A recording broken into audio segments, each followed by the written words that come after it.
60세 퇴직 교사의 눈물, 은퇴 후 삶은 왜 이렇게 힘들까?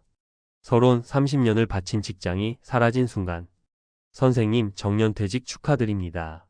학교를 떠나는 마지막 날, 제자들과 후배 교사들이 건넨 축하 인사. 그런데 이상했다. 축하라는 말이 전혀 기쁘지 않았다. 오히려 마음 한구석이 허전하고 막막했다. 30년 넘게 교단에 서며 하루도 쉴 틈 없던 삶. 매일같이 학생들과 부대끼고 학부모 상담에 교무회의까지 정신없이 바빴다. 하지만 은퇴 후 딱 한 달이 지나자 시간이 남아돌기 시작했다. 이젠 아침에 일어나도 출근할 곳이 없고 누구도 나를 찾지 않았다. 그렇게 시간은 흘렀고 점점 더 깊은 공허감과 외로움에 빠져들었다. 난 이제 어디로 가야 할까? 이런 고민을 하는 건 나만이 아닐 것이다. 정년퇴직 후 예상치 못한 공허함, 경제적 불안, 사회적 관계 단절로 인해 많은 은퇴자들이 힘들어한다. 심지어 극단적인 선택까지 고민하는 경우도 적지 않다. 도대체 왜 이렇게 되는 걸까? 은퇴 후에도 행복한 삶을 살기 위해선 무엇을 준비해야 할까? 이제부터 그 해답을 찾아보자. 1. 가장 위험한 함정 바쁨이 사라진 공허감. 은퇴 후 가장 먼저 찾아오는 감정이 바로 허무함이다. 퇴직 전에는 매일같이 출근해서 일하고 동료들과 회의를 하고 누군가의 필요를 채워주며 살아왔다. 하지만 이제는 그런 바쁨이 사라지고 하루 종일 시간이 비어버린다. 사례 1. 30년 교직 생활을 끝낸 60세 김 선생님의 이야기. 김 선생님은 교직 생활 내내 학생들과 함께하며 활기찬 삶을 살았다. 하지만 퇴직 후 한 달이 지나자 하루가 너무 길게 느껴졌다. 아침에 일어나도 해야 할 일이 없고 텅 빈 집에 혼자 앉아있는 시간이 길어졌다. TV를 켜도 재미가 없고 친구들을 만나도 뭔가 허전했다. 결국 그는 점점 우울해졌고 아무것도 하지 않는 생활이 지속되면서 식사도 거르게 되었다. 주변 사람들은 퇴직 후 여행도 다니고 좋은 거 아니야? 라고 말했지만 김 선생님에게는 여행조차 의미가 없었다. 해결 방법, 은퇴 후의 공허감을 채우려면 미리 새로운 일상을 만들어야 한다. 취미 생활을 찾고 새로운 목표를 설정하는 것이 중요하다. 가장 좋은 방법은 자원봉사, 강의 활동 또는 소규모 창업 등을 통해 계속 사회와 연결되는 것이다. 2. 경제적 준비 부족, 연금만으로 살 수 있을까? 많은 은퇴자들이 공무원 연금이 있으니 괜찮겠지라고 생각한다. 하지만 현실은 다르다. 은퇴 후 생활비는 생각보다 많이 들고 연금만으로는 부족한 경우가 많다. 사례 62세 퇴직 교사의 경제적 충격.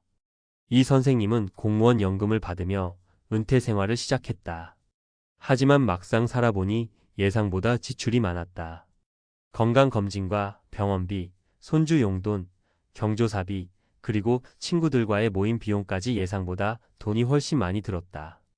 연금만으로 생활하기 어려워지자 그는 결국 학원 강사 아르바이트를 시작했다.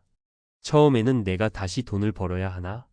라는 자괴감이 들었지만 점점 학생들을 가르치며 보람을 찾기 시작했다. 그리고 경제적으로도 한결 안정감을 찾았다. 해결 방법. 은퇴 전에 꼭 현실적인 재정 계획을 세워야 한다. 연금뿐만 아니라 소소한 부업이나 투자 수익 등을 만들어 놓는 것이 중요하다.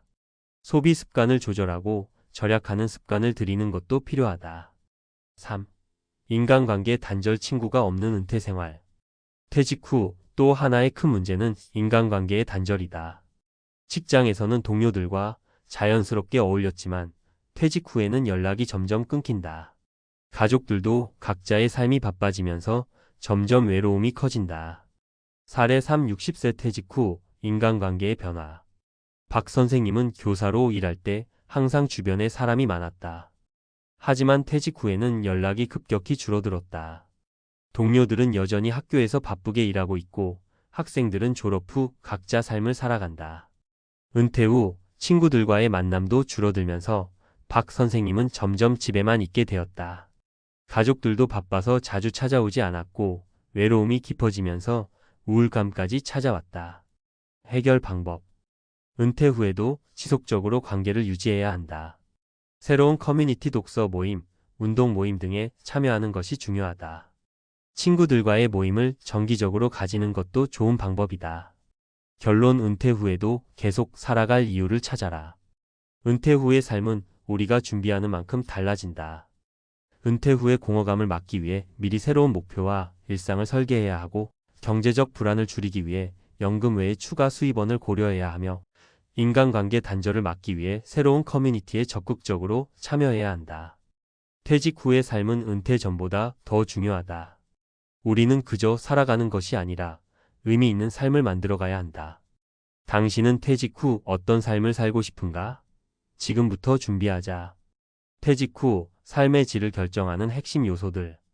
은퇴 후 삶은 단순히 경제적 문제뿐만 아니라 뇌의 활동, 신체 건강, 사회적 관계, 그리고 심리적 안정이 모두 균형을 이룰 때 비로소 만족스러운 삶이 된다. 이번에는 과학적 근거를 바탕으로 은퇴 후 삶을 더 건강하고 행복하게 만드는 핵심 요소들을 살펴보자. 1. 뇌는 사용하지 않으면 빠르게 퇴화한다. 많은 연구에서 밝혀졌듯이 퇴직 후 새로운 활동을 하지 않으면 뇌 기능이 급격히 저하될 수 있다. 하버드 의과대학 연구에 따르면 퇴직 후 아무런 활동 없이 하루 종일 TV만 보는 사람들은 치매 발병 위험이 2배 이상 증가하는 것으로 나타났다. 뇌는 근육과 같아서 사용하지 않으면 위축되며 인지 기능 저하로 이어진다. 사례 1. 65세 박 교사의 변화. 박 교사는 퇴직 후 처음에는 이제야 쉬는구나라며 여유를 즐겼다. 하지만 6개월이 지나자 기억력이 점점 떨어지고 간단한 숫자 계산도 어려워졌다. 병원 검진 결과 헤마이포캠퍼스, 기억을 담당하는 뇌 부위가 위축되기 시작했다. 해결 방법. 새로운 언어를 배우거나 악기를 연주하는 것과 같은 인지적 도전 활동을 지속해야 한다. 독서와 글쓰기를 꾸준히 하는 것도 뇌 건강에 매우 유익하다. 매일 30분 이상 신체 활동을 하면 뇌의 신경세포 연결을 촉진하는 BDNF 뇌유래신경 영양인자 분비가 증가하여 치매 예방 효과가 있다. 2. 운동이 부족하면 건강이 급격히 무너진다. 퇴직 후 활동량이 줄어들면서 근감소증 SARCOPENIA 빠르게 진행될 가능성이 높다. 미국 노화 연구소 NIA 발표. 65세 이후 근력 운동을 하지 않으면 매년 12%의 근육량이 감소한다. 근육이 줄어들면 관절이 약해지고 걷기조차 힘들어지며 낙상의 위험이 커진다. 특히 70대 이후 낙상으로 인한 골절은 사망률이 20% 이상 증가하는 원인이 된다. 사례 2. 62세 김 선생님의 건강 악화. 퇴직 후 집에서 TV를 보며 시간을 보내던 김 선생님. 운동을 거의 하지 않다 보니 1년 만에 체중이 7kg 증가했고 허리와 무릎이 아프기 시작했다. 결국 병원에서는 근감소증과 골다공증 초기 진단을 받았다. 해결 방법. 하루 최소 30분 이상 걷기 운동을 해야 한다. 특히 근력 운동 스쿼트, 플랭크, 계단 오르기 등을 병행해야 한다. 단백질 섭취를 충분히 해야 근육 감소를 예방할 수 있다. 3. 사회적 고립은 우울증과 수명을 단축시킨다. 퇴직 후 인간관계가 급격히 줄어드는 것도 문제다.